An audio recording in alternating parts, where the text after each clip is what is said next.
You ever have a moment when the ground just drops away beneath your feet? That's how it felt the day my own daughter told me I wasn't welcome at her wedding, because, in her words, I was too old to fit in. My name is Linda Harper, and I spent my life putting my family first, only to find myself pushed aside like yesterday's news. If you're watching, I want to know. Where are you tuning in from? Hit that subscribe button so you don't miss how this story unfolds, because trust me, it's one you'll want to see through to the end. Now, let me take you back to where it all began.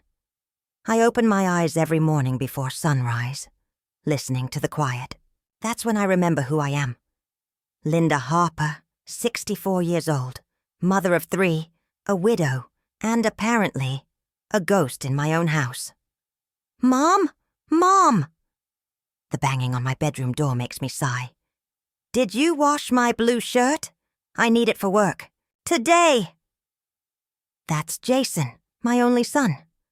I drag myself out of bed, bones aching. It's hanging in your closet, honey. I ironed it yesterday. Thanks, he calls, already walking away. No, how did you sleep? No, good morning. Just demands and retreating footsteps. I shuffle to the kitchen to start breakfast. The house still feels empty without John. 10 years gone, and sometimes I still reach for him in the night. Mom, I need to borrow your car today. Mine's in the shop again. Megan, my youngest, doesn't look up from her phone as she speaks.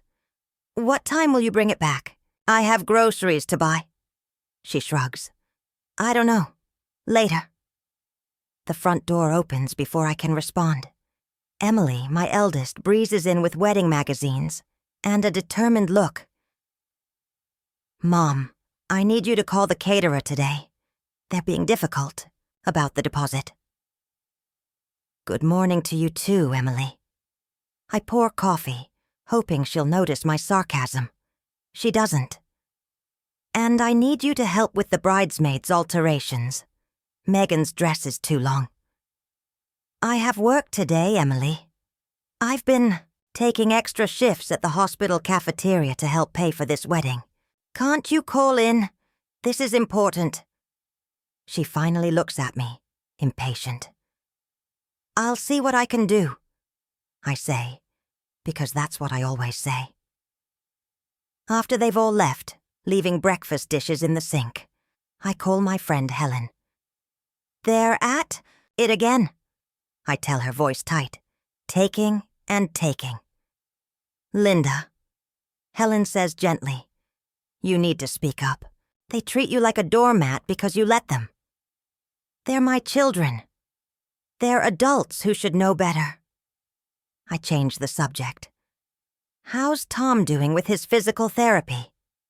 Helen sighs, recognizing my deflection. He's improving. Linda, promise me you'll think about what I said.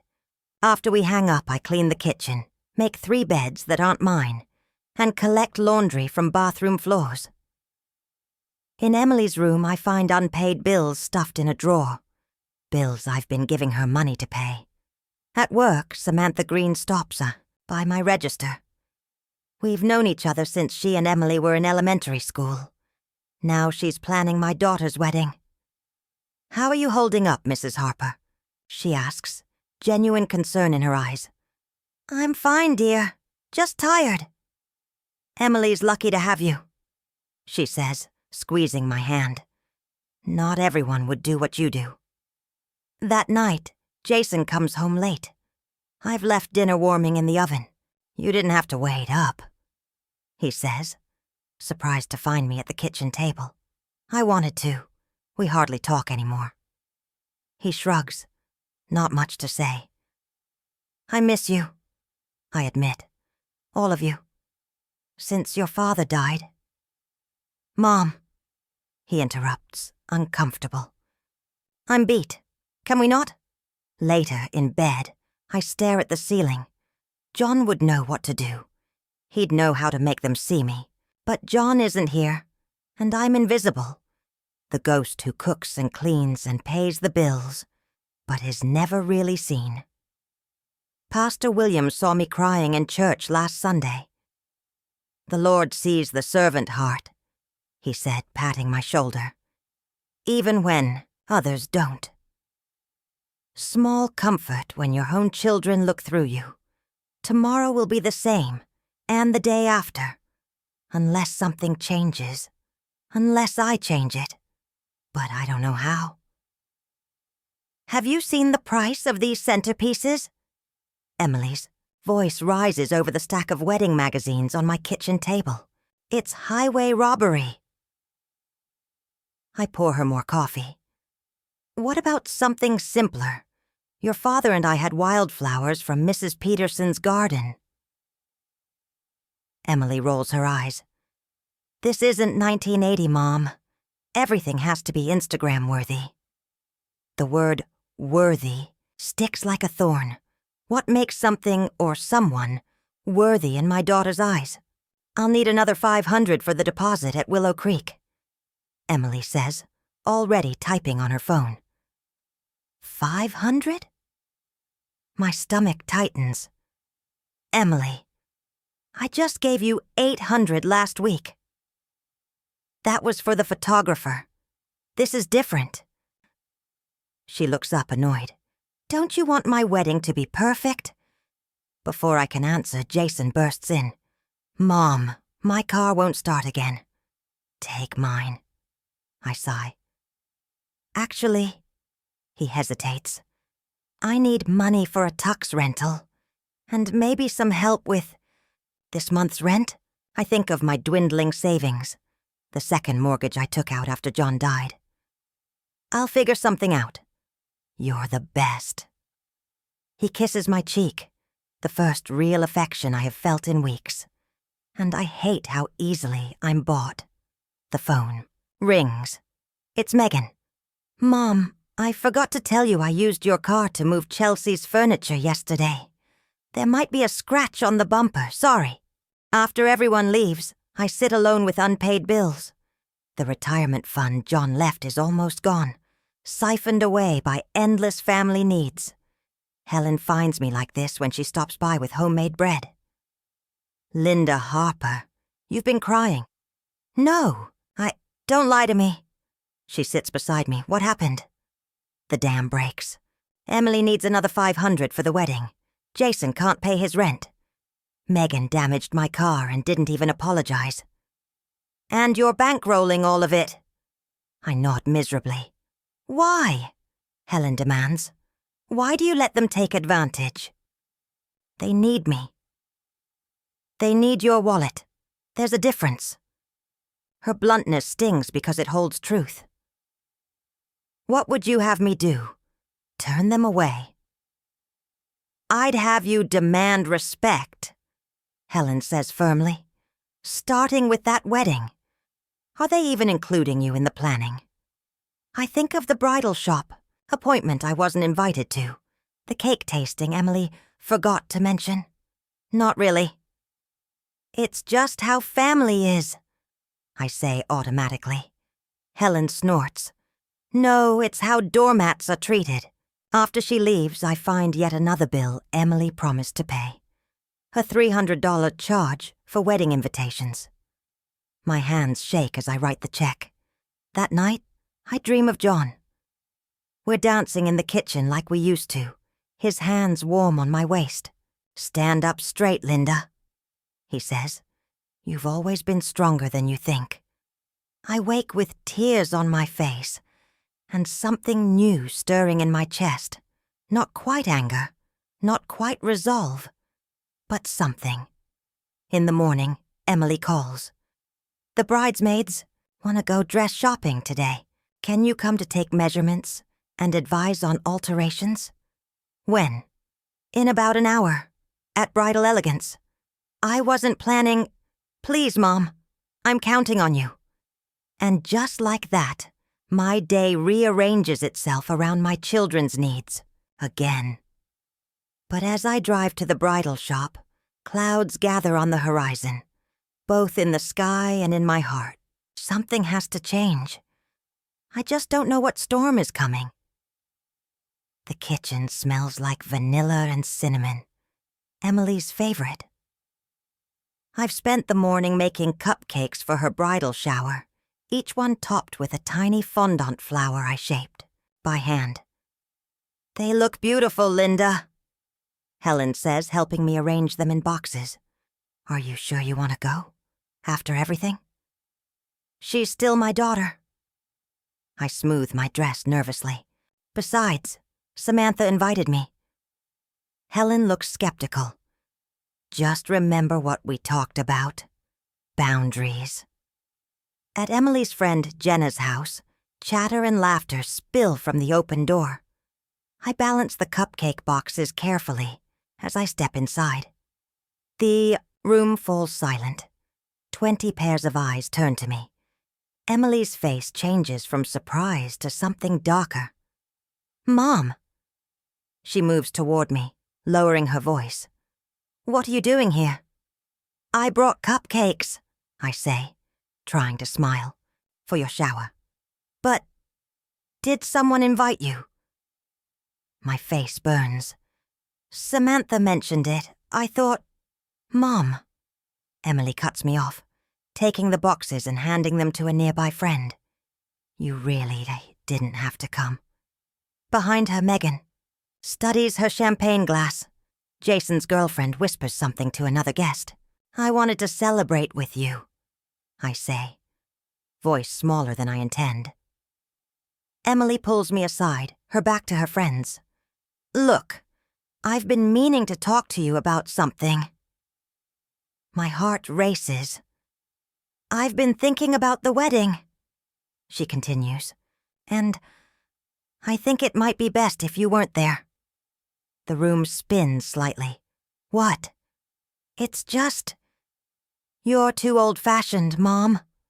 I want the day to be modern. You wouldn't fit in. I wouldn't. Fit in? The words don't make sense. At my own daughter's wedding. Please don't make this difficult. Emily's eyes dart to her friends. It's my day, and I need it to be perfect. Perfect? I repeat numbly. Without your mother.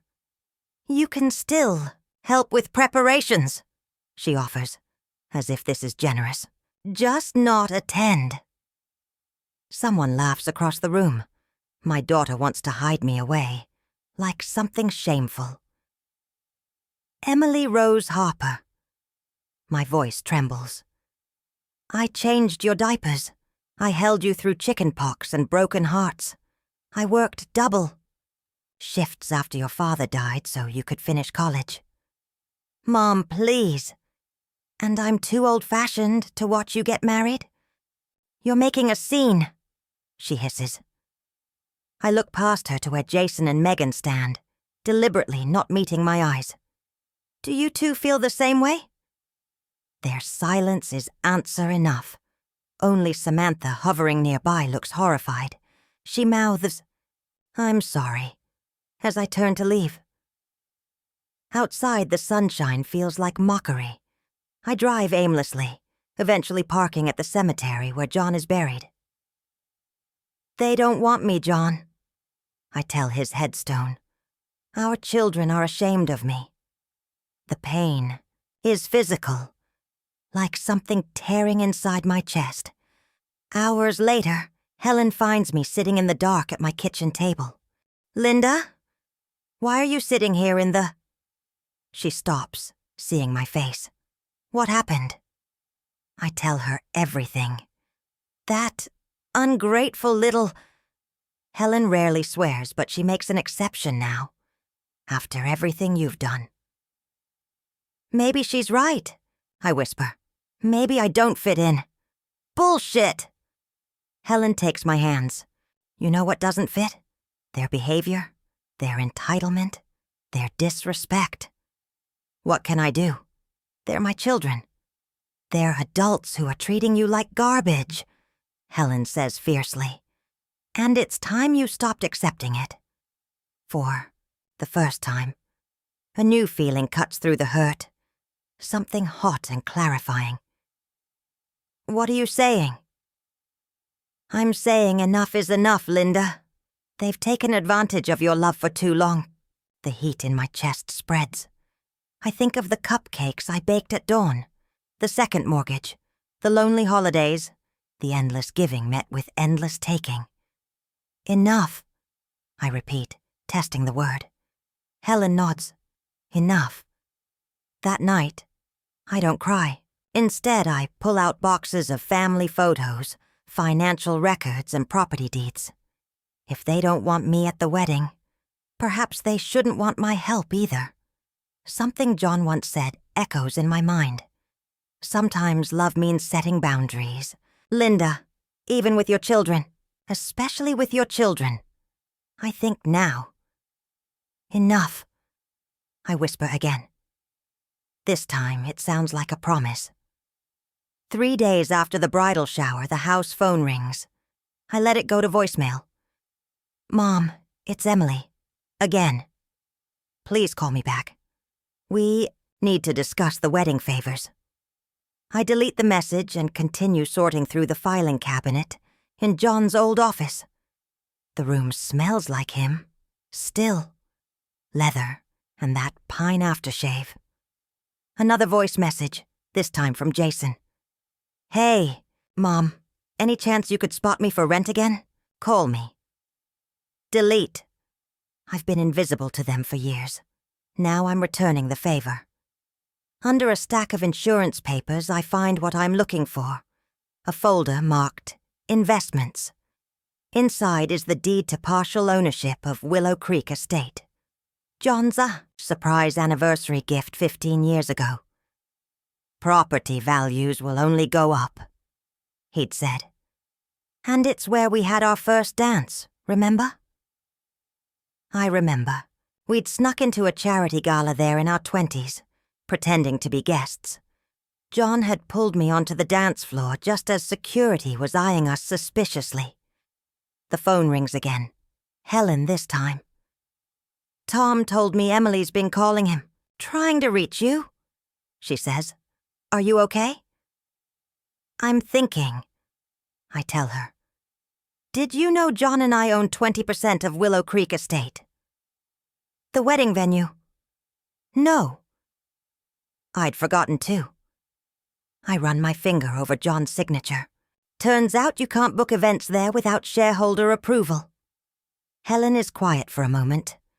Linda Harper, what are you planning? I'm not sure yet, but I'm done being taken for granted. After we hang up, I call Willow Creek's manager, Arthur Reeves. Mrs. Harper, it's been ages. How are you? I'm reviewing some paperwork, Arthur. I understand my daughter is planning to hold her wedding at the estate. Yes, indeed. June 18th. Beautiful time of year. Has she signed a contract? Not yet. We have a tentative hold, pending the deposit. I take a deep breath. I'd like to freeze that booking, Arthur. As a shareholder, I'm not approving the event. Silence. Then, Mrs. Harper, is everything all right? No, I say honestly. It isn't. But I'm working on that. After arranging for the booking to be cancelled, I make tea and sit in John's old armchair. The house phone rings again, and again. My cell phone lights up with a text from Samantha. Mrs. Harper, the venue called Emily. She's frantic. What's happening? I write back simply. I'm setting boundaries. The doorbell rings that evening. I peek through the curtains to see Emily on the porch, pacing. Mom, I know you're in there. We need to talk. I don't answer. This is ridiculous. Open the door. After 10 minutes, she leaves. Later, my phone rings. It's a number I don't recognize. Hello? Mrs. Harper? This is Daniel, Emily's fiancé. I'm concerned about what's happening. His voice is genuinely worried, not angry. I soften slightly. Hello, Daniel. Emily's beside herself. She says you've cancelled our venue. I've withdrawn my approval for using property I partially own. He pauses. I didn't realize you owned part of Willow Creek. There's a lot my children don't realize about me, Mrs. Harper. He says carefully. Emily told me what happened at the shower. She admits she handled it poorly. Poorly? I almost laugh. She uninvited me to her wedding. I didn't know that either. He says quietly. I'm sorry. For the first time. I wonder how much Daniel knows about how my children treat me. Thank you for calling, Daniel. But this isn't just about the wedding. It's about years of being taken for granted. After we hang up, I sit in the darkening room, remembering every late night working overtime, every meal skipped, every dream deferred for these children. The pain hasn't gone away, but it's transformed into something else, something with edges and shape and purpose. I don't want revenge, I realize. I want recognition. I want my dignity back. The next morning, I call my bank and freeze the secondary account I've been using to fund Emily's wedding. Then I call in sick to work. It's time to make some changes. I'm sorry, Ms. Harper, but there seems to be a problem with your venue booking. Arthur's voice carries clearly through the phone as I listen on the extension in my bedroom. What kind of problem? Emily demands. The booking has been cancelled by one of our primary shareholders. Cancelled? That's impossible. We've been planning for months. I understand your frustration, but without shareholder approval, who cancelled it? I hold my breath. I'm afraid I'm not at liberty to say. After Emily hangs up, my phone rings almost immediately. It's Samantha. Linda, is this true? Her voice is hushed, as if someone might overhear. Yes. I don't understand. You've been helping with everything. Why now? I explain about being excluded from the wedding, about years of sacrifice met with dismissal. I had no idea she told you not to come, Samantha says, shock evident. I don't even have words. I've found mine, finally. What are you hoping will happen? I'm not sure yet, I admit, but I couldn't keep enabling behavior that hurts me. I won't say anything, she promises. But Linda, this is going to get messy. She's right. By afternoon, my house is under siege. You have to be kidding me, Emily shouts through the door. Open up. I know you're in there. I remain silent. The venue says a shareholder cancelled our booking. Was it you? Mom. Jason's car pulls up, then Megan's, a family reunion on my porch, after weeks of barely seeing them. My phone buzzes with texts. Jason. Mom, what's going on? Emily's losing. It. Megan. Please call us back, this is serious. Emily. If you ruined my wedding, I will never forgive you. I turn off my phone. Through the window, I watch them arguing on the porch. Emily paces and gestures. Jason runs his hands through his hair. Megan sits on the steps, head in hands. Finally, they leave. The silence feels like a storm pause. Helen calls that evening. They came by looking for you. I know. Emily thinks you're behind the venue cancellation. I am. Helen sighs. Are you ready for what comes next? Before I can answer, my landline rings. Emily again. This time, I pick up. Hello. Mom. Her voice is tight, controlled. Did you do this? Yes, I did. The silence stretches between us like a tightrope. Why? She finally whispers. Because actions have consequences, Emily. What are you talking about? You told me I wasn't welcome at your wedding. Why would I help pay for an event I'm banned from attending? I was upset. I didn't mean... You meant it. I interrupt. Just like you meant it when you forgot to invite me to the cake tasting. Or when you told your bridesmaids I was just the alterations lady, not your mother. That's not... I've spent my life putting you kids first. I continue, my voice steady. I've emptied my savings, worked extra shifts, and skipped meals to make sure you had everything you needed. And when your father died, I held this family together with my bare hands. Mom, and my reward is being told I'm too embarrassing to attend my own daughter's wedding. Emily is crying now. I didn't think... That's the problem. You never do. I hang up, hands shaking but heart steady. The next morning there's a letter slipped under my door. Daniel's handwriting. Mrs. Harper, I want you to know I had no idea Emily had excluded you from our wedding. I'm deeply sorry and embarrassed. This is not the family I thought I was marrying into. Please call me when you're ready to talk. I fold the letter carefully and place it in John's old desk. Samantha calls midday. The in-laws are involved now. Emily told them the venue fell through because of family drama. They're not happy. Neither am I say. What's your endgame here, Linda? I consider the question. Respect, I finally say. Long overdue respect.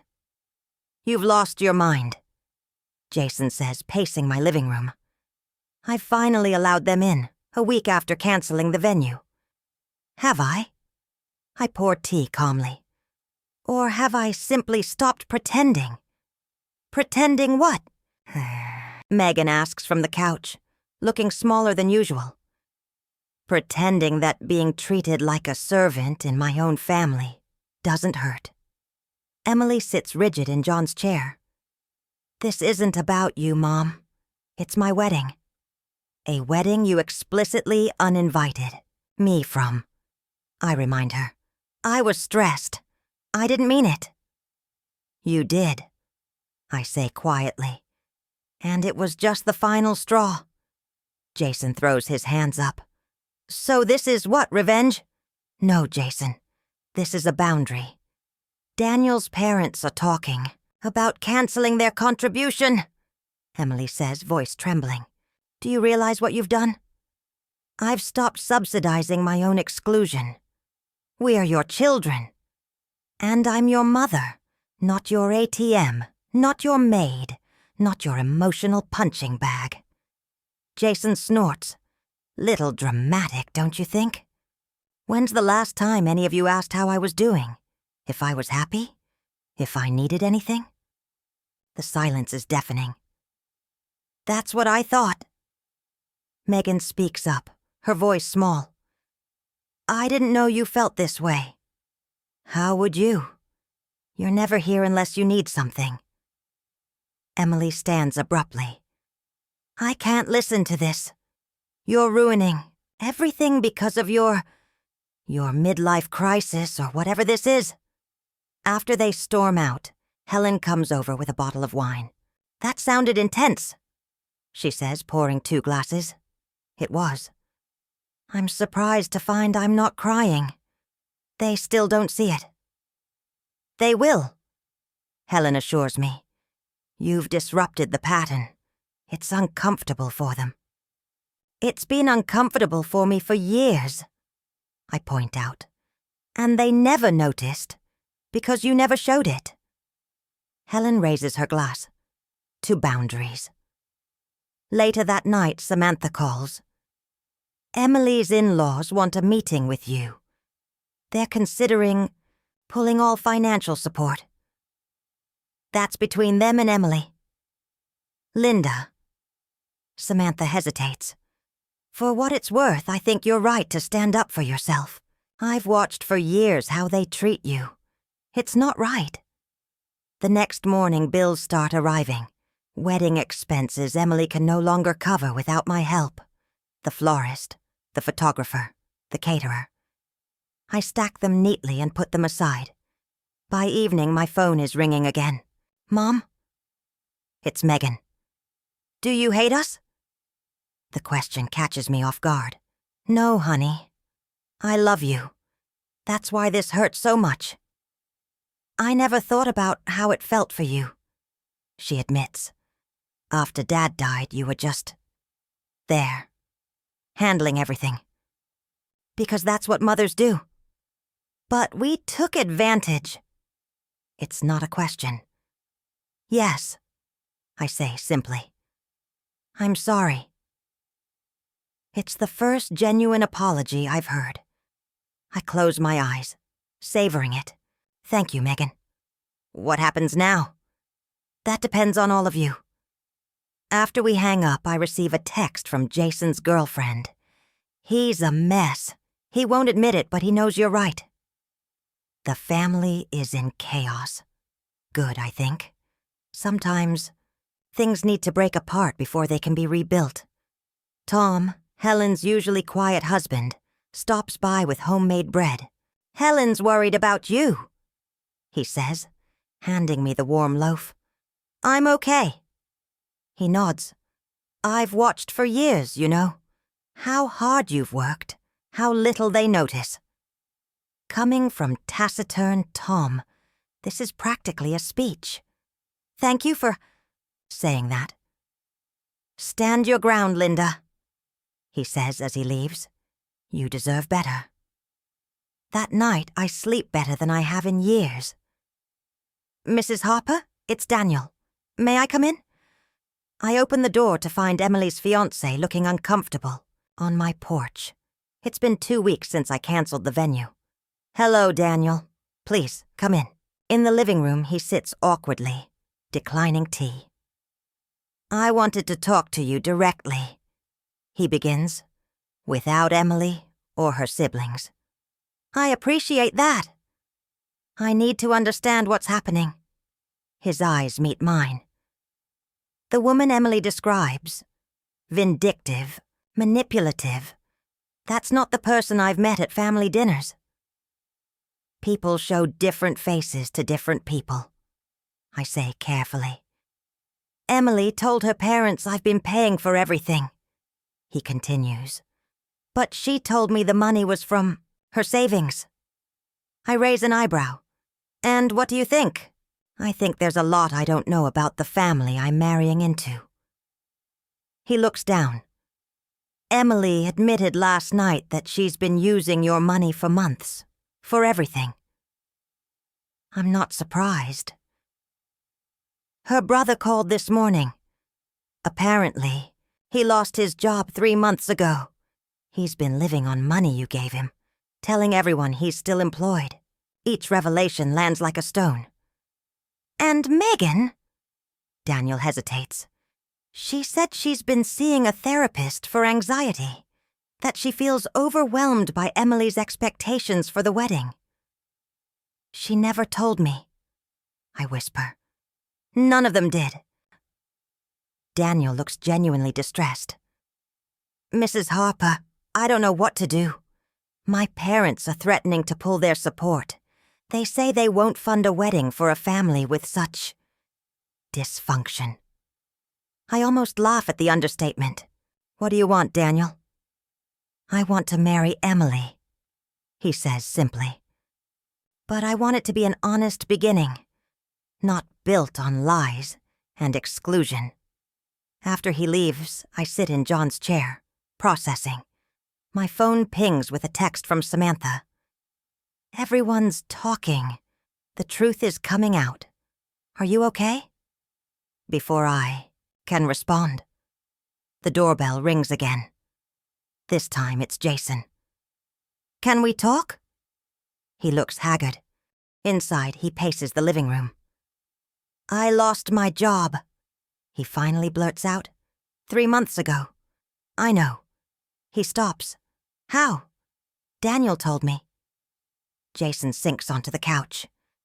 I was too ashamed to tell you, after all those lectures from Dad about being responsible. Why did you keep asking me for money instead of just telling me the truth? Because you always said yes, he admits, face flushed. It was easier than admitting failure. a piece of the puzzle clicks into place, is that how all of you see asking for help as failure? Isn't it? Dad always said a Harper handles their own problems. I close my eyes. John's stoicism, his pride, traits our children had misinterpreted. Your father also said family supports each other, but support isn't the same as enabling. I know that now, Jason says quietly. I'm sorry, Mom. Later that evening, Megan arrives, eyes red from crying. I should have told you about the therapy, she says immediately. But everyone expects me to be the happy one, the easy one. Who's everyone? Emily, Jason, you. The accusation stings because there's truth in it. I had viewed Megan as my uncomplicated child, the one who needed me least. I'm sorry I didn't see your struggle, I tell her. I hid it well. She manages a small smile. Like mother, like daughter. We talk for hours about her anxiety, her fears, her resentment of Emily's demands.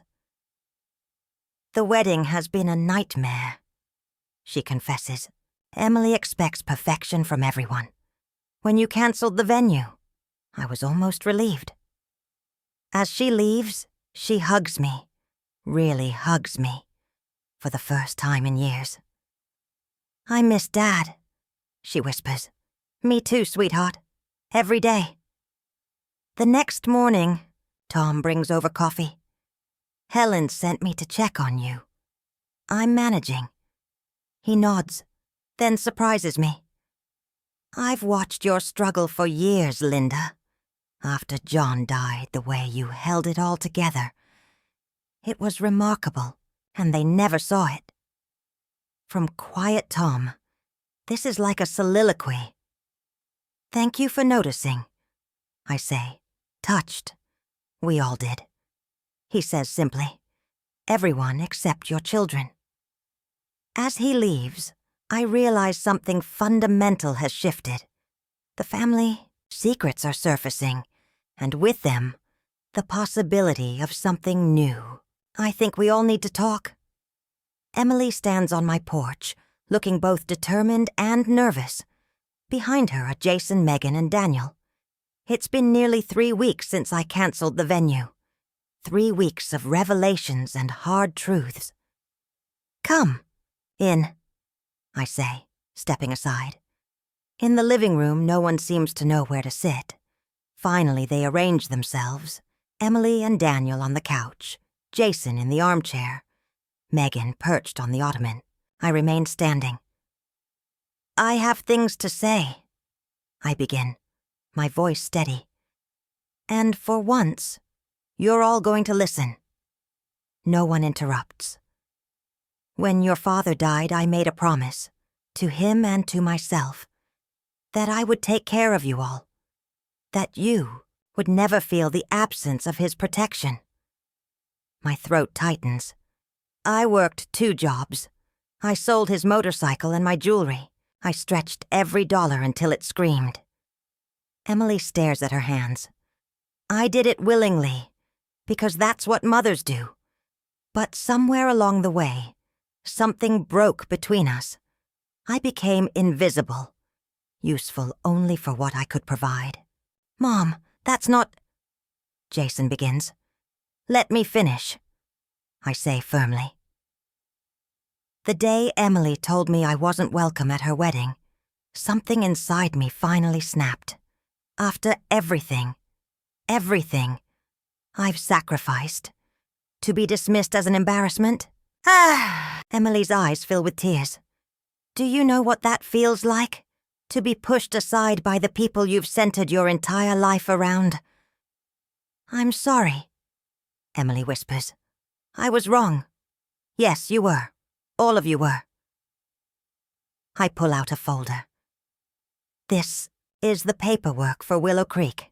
Your father and I bought shares 15 years ago, as an anniversary gift to each other.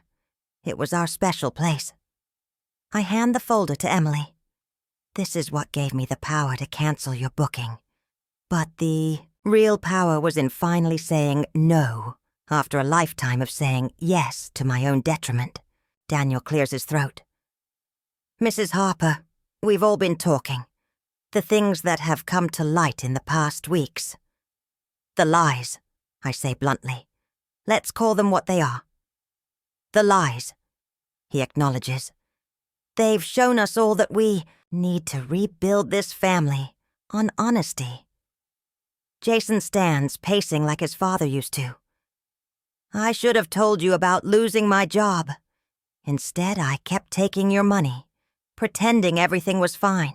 And I hid my anxiety, Megan adds, because I didn't want to be another burden. I was the worst, Emily says, voice breaking. I treated you like an ATM and a servant, and when you didn't fit the perfect wedding image I wanted to project, I tried to erase you entirely. The room falls silent. Why? I ask simply. When did I become someone to use rather than someone to love? The silence that follows is heavy with realization. It wasn't one moment, Emily finally says. It was gradual. After Dad died, you were so strong. You never complained, never asked for help. You just handled everything. So we took you for granted, Jason adds. It was easy to forget you were hurting too. I didn't want to burden you with my pain. I admit, you'd already lost your father. I thought being strong meant hiding my struggles. And we let you, Megan says softly, because it was easier than facing our own grief. Daniel, who has been quiet, speaks up. Mrs. Harper, my parents taught me that family is sacred. When they heard how you were being treated, especially being excluded from your own daughter's wedding, they were horrified. Emily winces. They called off their contribution. Can you blame them? I ask. No, she whispers. I can't. I move to sit in John's chair, feeling his presence in the worn leather. Your father would be so disappointed in how this family has fallen apart. No one argues. I was wrong to cancel the venue without talking to you first, I concede. But I was drowning in years of resentment and hurt. Something had to break. What happens now? Jason asks, looking lost. That's up to all of you, I say. I'm done being invisible. I'm done being the family ATM.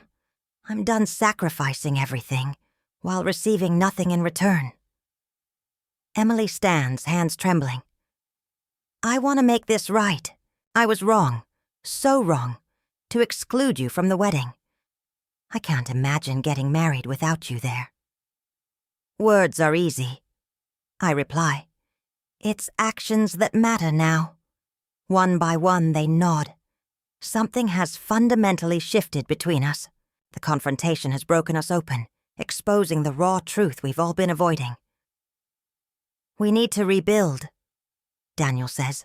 All of us, together. As they leave, Emily hangs back. Mom, she says, voice catching. I'm sorry. Truly sorry. For the first time in weeks, I hug my daughter. It feels different. No longer the embrace of a mother holding up her child, but of two adults acknowledging each other's pain.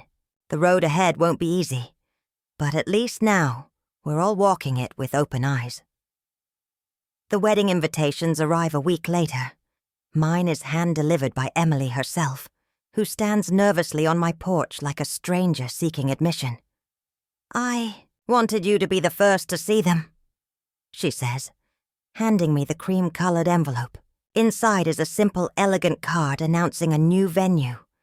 The botanical gardens where John proposed to me nearly 40 years ago. It's smaller, Emily explains, more intimate, and significantly less expensive. I notice she doesn't ask for Money doesn't hint at financial difficulties. Progress, perhaps. It's lovely, I say truthfully. And look, she adds, pointing to a line near the bottom. In delicate script, Emily Harper, daughter of Linda and the late John Harper, invites you. My name. Present. Acknowledged. It's a start, I say, and Emily's shoulders relax slightly. Later that week, Jason arrives with groceries. Thought you could use these, he says awkwardly, placing bags on my counter. Thank you. I notice he's shaved, dressed neatly. How's the job hunting going? I have an interview tomorrow. He hesitates. And I've been going to Dad's old support group at church. For grief. I think I've been running from it for too long. I almost dropped the milk I'm putting away. You never wanted to talk about your father. Because it hurt too much. His voice cracks. But I'm learning that not talking about pain doesn't make it go away. That night, Helen and I take our regular walk around the neighborhood. So they're finally growing up, she observes. Maybe we all are. She links her arm through mine. Are you going to hold on to your anger? It's not about anger anymore, I tell her. It's about justice. And what does justice look like to you? I consider the question carefully. Not revenge, not punishment, just recognition, reciprocity, respect. And if they can't give you that, then I'll build a life that doesn't revolve around them. The words feel powerful, liberating. I've spent 10 years being only their mother. Maybe it's time to remember who Linda is. The next day, Megan asks if she can move back home temporarily. My lease is up and I could use some time to save money, she explains. But I understand if you don't want me here. There are conditions, I say firmly. Rent, chores, family dinners where we actually talk to each other. She nods eagerly. All of it. Yes. And therapy, I add, for your anxiety. And maybe for both of us together. Her eyes widen. You'd go to therapy with me? We've all been avoiding our problems for too long. Later that week, Samantha calls with news. The new venue is booked, she says. And Emily insisted on listing you as co-host on all the paperwork. She wants people to know this is a family event, with you at the center. How are the finances working out? I ask cautiously. Emily and Daniel are scaling back significantly. No ice sculptures, no 8-tier cake. Just family, close friends, and meaningful moments. When I hang up, I find myself smiling for the first time in weeks. That weekend, Pastor William stops me after service. I hear there's been some healing in your family, he says. We're working on it. He nods approvingly. Forgiveness is not forgetting the hurt, Linda. It's choosing to build something new, from the broken pieces. As I drive home, John's words echo in my mind. Sometimes love means setting boundaries. I realize now that I've been honoring his memory all wrong. He wouldn't have wanted me to sacrifice myself on the altar of motherhood. He would have wanted me to teach our children how to love respectfully, how to give as well as take, justice, not revenge, building, not breaking. The harder path, certainly, but the only one that leads forward. The botanical garden glows with soft lights as the sun begins to set. White chairs are arranged in neat rows, facing an arch woven with wildflowers, not expensive orchids or imported roses, but the same humble blooms that grew in John's garden. I smooth my dress, a simple blue gown that Emily helped me choose. You look beautiful, Mom, she had said in the boutique, her eyes sincere. Mrs. Harper? Daniel approaches, handsome in his tux. Emily asked if you would help her with something. In the small preparation room, my daughter stands in her wedding dress. Not the elaborate designer gown she originally wanted, but a vintage-inspired lace dress we found together. I can't get the buttons, she says, turning. As I fasten them, my fingers trembling slightly, she takes a deep breath. I want you to walk me down the aisle, Mom. I freeze. What? Dad can't be here, she says, voice catching. But you've been both parents to us for 10 years. You deserve to give me away. Tears blur my vision. Are you sure? I've never been more sure of anything. The ceremony is intimate, meaningful. When the officiant asks, "Who gives this woman to be married?" I stand proudly.